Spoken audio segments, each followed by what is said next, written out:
O sol não nasce nas planícies devastadas de Cod. Ele simplesmente sangra no horizonte.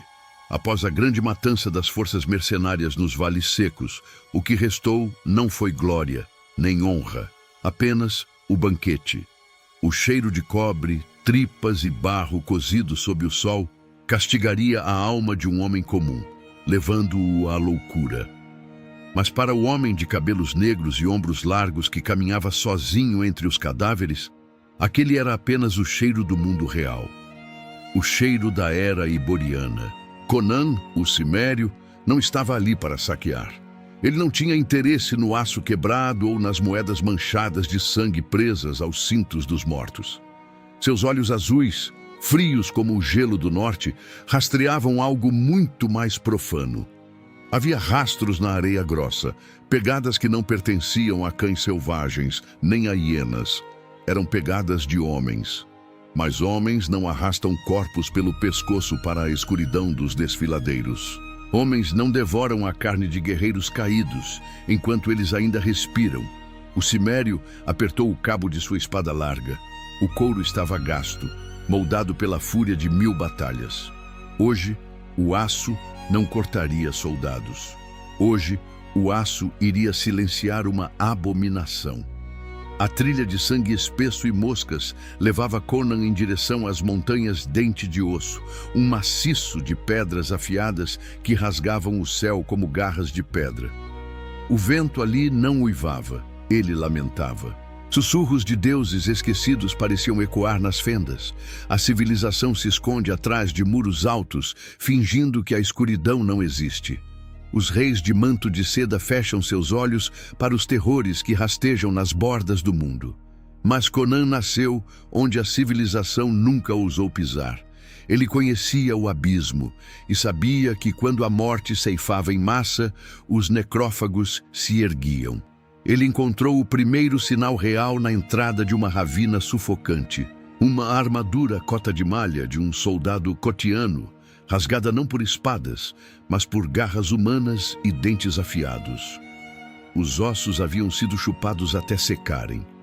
A atrocidade não era movida por fome animal. Era um ritual. Uma oferenda. Conan deslizou pelas sombras das rochas com a furtividade de uma pantera negra.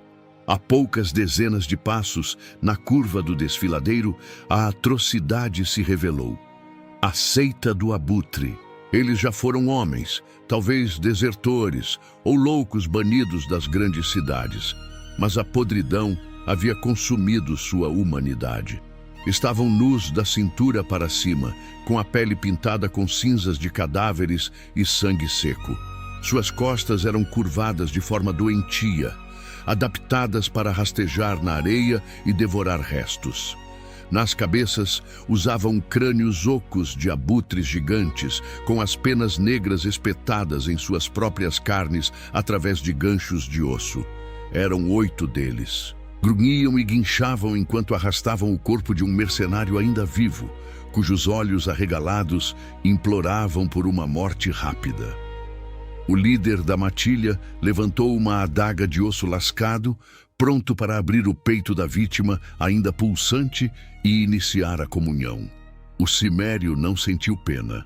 A pena é um luxo que o norte não ensina. Mas o nojo de Conan, por aquela heresia contra o fim da batalha, era palpável. A morte no campo de batalha era sagrada à sua maneira brutal. Ser mastigado por homens abutre era um insulto ao próprio aço. Sem um grito de guerra, sem aviso, Conan se moveu. A lâmina larga do cimério desceu como um relâmpago de prata em um céu noturno. O primeiro membro da seita não teve tempo de guinchar antes que sua cabeça com o elmo de abutre fosse separada do pescoço, girando no ar e espalhando uma chuva carmesim nas pedras quentes.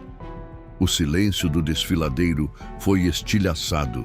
Os necrófagos se viraram, seus olhos cheios de loucura brilhando na penumbra.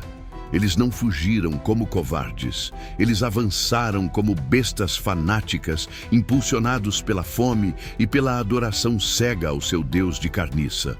Um deles saltou das rochas altas, as garras mirando o pescoço do bárbaro.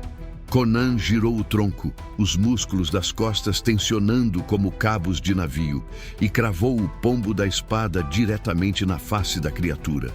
O som de osso quebrando ecoou seco. Antes que o corpo caísse, Conan já cortava o abdômen do terceiro cultista, despejando suas entranhas corrompidas na areia grossa. Era uma carnificina mecânica, pura e brutal. O cimério era a própria fúria da natureza em forma humana. Garras arranharam seu braço esquerdo, rasgando o couro e tirando sangue, mas a dor apenas alimentava o fogo em seus olhos. Ele agarrou um cultista pela garganta, esmagando a traqueia com as próprias mãos até ouvir o estalo da cartilagem, e usou o corpo como escudo contra as adagas envenenadas dos outros dois. Em instantes, o chão estava forrado com os corpos dilacerados da seita. Conan estava ofegante, o suor misturado com o sangue inimigo cobrindo seu peito largo. Mas a emboscada não havia terminado. Do fundo da caverna escura que os cultistas protegiam, um som emergiu. Não era humano. Era o barulho de ossos raspando em pedra, de algo massivo e disforme se arrastando para a luz. O ar ficou insuportavelmente frio, cheirando a enxofre e sepulturas abertas. A criatura que saiu das sombras desafiava a sanidade. O deus abutre não era uma divindade, mas uma monstruosidade nascida da feitiçaria e da corrupção. Tinha 3 metros de altura, uma amálgama profana de um homem grotescamente obeso e um pássaro de rapina apodrecido. Penas ralas cobriam pústulas em seu peito, e seu rosto era um bico retorcido que estalava faminto. As garras em suas mãos eram maiores que espadas curtas. A abominação avançou, desferindo um golpe letal. Conan rolou pela areia, sentindo o vento da garra passar a centímetros de seu rosto, lascando a pedra atrás dele. A força da criatura era absurda. Um golpe direto arrancaria a cabeça do bárbaro de seus ombros. O cimério não recuou. Ele sabia que o tamanho é a fraqueza dos estúpidos. A fera atacou de novo, aberta e cega por sua própria fúria colossal.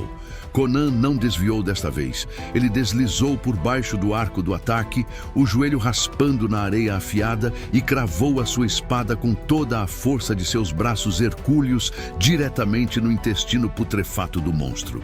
A criatura soltou um guincho ensurdecedor, um som que fez os ouvidos do bárbaro sangrarem. Ela tentou agarrar Conan para esmagá-lo em seu abraço de morte.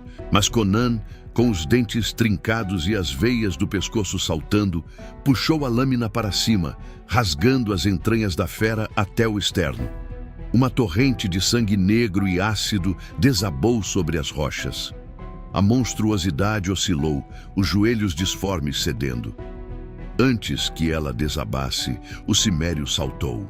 A espada girou no ar, refletindo a pouca luz do desfiladeiro, e desceu como a guilhotina do próprio destino, separando o bico horrendo do resto do corpo em um único e brutal golpe perfeito.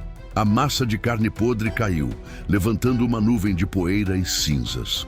O desfiladeiro finalmente ficou em silêncio absoluto. Conan permaneceu de pé. Seus pulmões queimavam, seu braço sangrava profusamente. Ele limpou a lâmina suja no manto rasgado do deus morto e a devolveu à bainha. Ele olhou para os corpos esquartejados, para a seita que tentou adorar a morte e foi engolida por ela. Os homens fracos rezam para deuses do céu, em busca de proteção contra a escuridão. Os cultistas rezavam para bestas da terra em busca de poder. Ambos eram tolos. Crom, o deus de Conan, observa do topo de sua montanha sombria e não se importa com preces. Ele apenas respira vida em um homem no momento do nascimento e lhe dá a força no braço direito. O resto é responsabilidade de quem empunha a espada. O bárbaro cuspiu no sangue escuro que manchava as pedras, virou as costas para a caverna e caminhou de volta para o deserto escaldante. Não havia recompensa ali. Não havia ouro, nem mulheres, nem glória, apenas a certeza bruta de que ele sobreviveria para ver o sol sangrar em Kot por mais um dia. O rastro do deus Abutre estava apagado. Apenas a lei do aço permanecia imaculada.